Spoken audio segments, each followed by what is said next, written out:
In July 2006, 1,000 people came together to address the undeniable inequities facing young black men in our society. Since that time, Pipeline hosted forums and formed working groups focused on a range of issues in education, employment, and the criminal justice system. The focus of the Pipeline winning strategies has been the pipeline, the crisis in the pipeline, the fact that we are losing young black men every step along the way, from birth, with high mortality rates, to preschool, to K-12, to the labor market. This evening is about closing those gaps, those holes in the pipeline.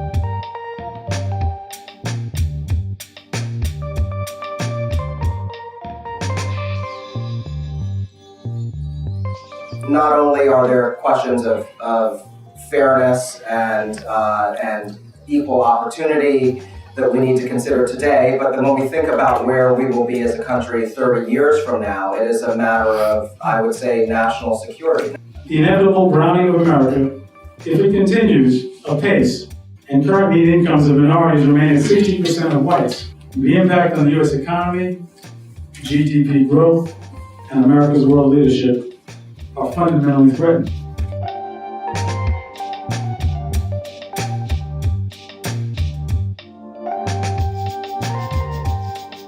By sixth grade, affluent kids have had 6,000 more hours of learning than poor kids.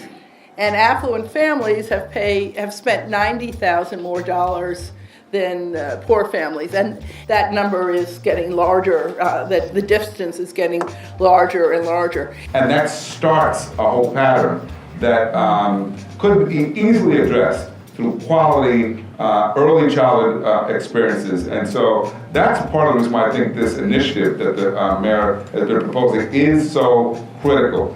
But that is it. You got to start early, because once you fall behind from the ages almost 0 to 3, then the odds of you staying behind at every stage of your educational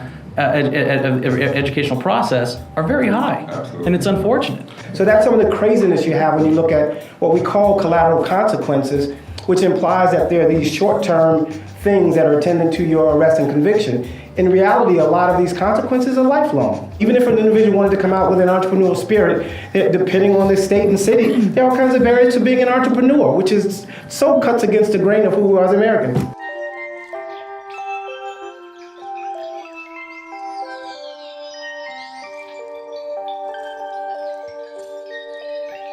So our goal cannot be to uncover the answer, because with respect to these issues, the confluence and impact of discrimination, poverty, a failing education system, low wages, and an insatiable prison industrial complex are undeniably, inextricably tied together.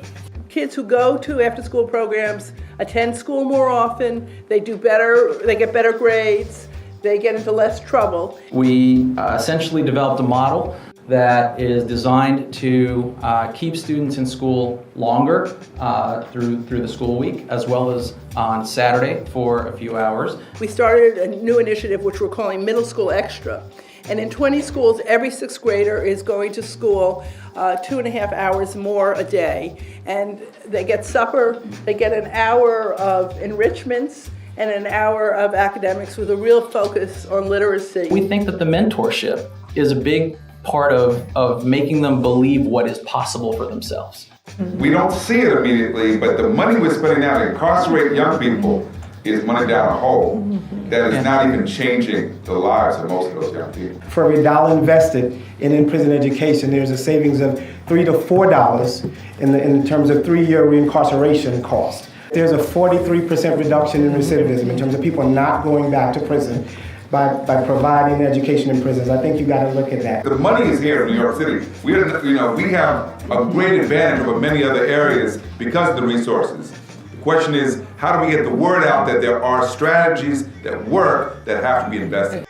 For us, it's to convince people that this is just not a little icing, just make it a little better, that it's really thinking about how do you really reinvent education. From my perspective, it's changing perceptions and the paradigm so we don't see them as those people.